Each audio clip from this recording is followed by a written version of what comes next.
दिल्ली की भीड़भाड़ वाली सड़कों पर एक कॉलेज के कैंपस में आर्यन और प्रिया की पहली मुलाकात हुई।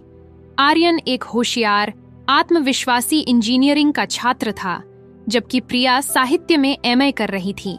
पहली नजर में ही दोनों के बीच कुछ ऐसा जुड़ा कि उनकी दोस्ती जल्द ही प्यार में बदल गई। आर्यन का प्रिया को देखना, उसकी छोटी छोटी बातों पर मुस्कुराना और प्रिया का आर्यन को अपने लेखों का पहला पाठक बनाना, इन पलों ने उनके रिश्ते को गहराई दी। दोनों ने परिवारों के विरोध के बावजूद एक दूसरे का हाथ थामकर एक नई जिंदगी की शुरुआत की। उनकी शादी में दोस्त और कॉलेज के साथी शामिल हुए, लेकिन माता-पिता दूर रहे। आर्यन और प्रिया ने एक छोटे से किराए के फ्लैट में अपनी नई दुनिया बसाई। सुबह की चाय से लेकर रात के खाने तक हर चीज में प्यार का ताना बाना था। वे अक्सर लंबी सैर पर जाते, फिल्में देखते और अपनी पुरानी यादों को जीते। आर्यन का प्रिया के लिए गुलाब लाना और प्रिया का आर्यन के लिए उसकी पसंदीदा घड़ी बनाना उनके रिश्ते की मिठास को दर्शाता था।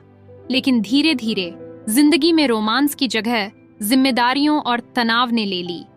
आर्यन की नौकरी का दबाव बढ़ने लगा और वह देर रात तक काम में उलझा रहता। दूसरी ओर प्रिया को अकेलापन महसूस होने लगा।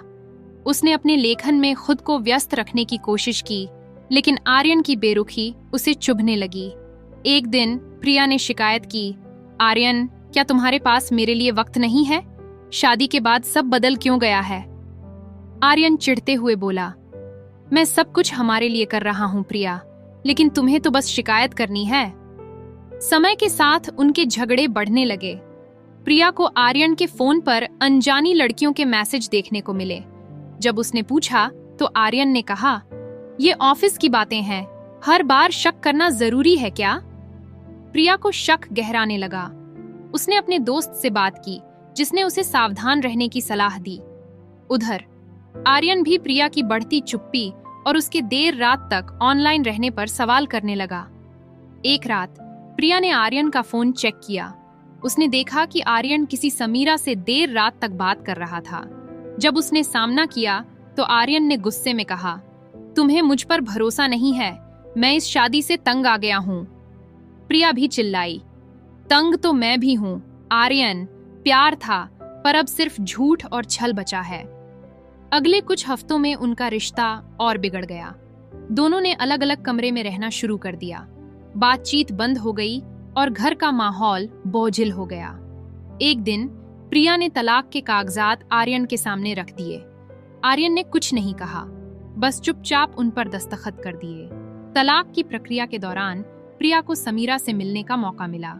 समीरा ने बताया कि वह आर्यन की सहकर्मी है और दोनों सिर्फ एक प्रोजेक्ट पर काम कर रहे थे। प्रिया को महसूस हुआ कि उसने जल्दबाजी में फैसला लिया, लेकिन जब उसने आर्यन से यह बात साझा की तो उसने ठंडी आवाज में कहा, अब कोई फर्क नहीं पड़ता, मैंने भी बहुत कोशिश की, लेकिन हम दोनों के बीच अब कुछ बचा नहीं है। तलाक के बाद दोनों अपनी अपनी जिंदगी में आगे बढ़ गए, लेकिन एक बात हमेशा उनके दिलों में चुभती रही। अगर उन्होंने एक दूसरे से बात करने की कोशिश की होती तो शायद कहानी कुछ और होती। आर्यन और प्रिया की कहानी प्यार से शुरू होकर गलत फहमियों और अहंकार के जाल में उलझकर खत्म हो गई। यह कहानी एक सबक बन गई। प्यार के रिश्ते को बनाए रखने के लिए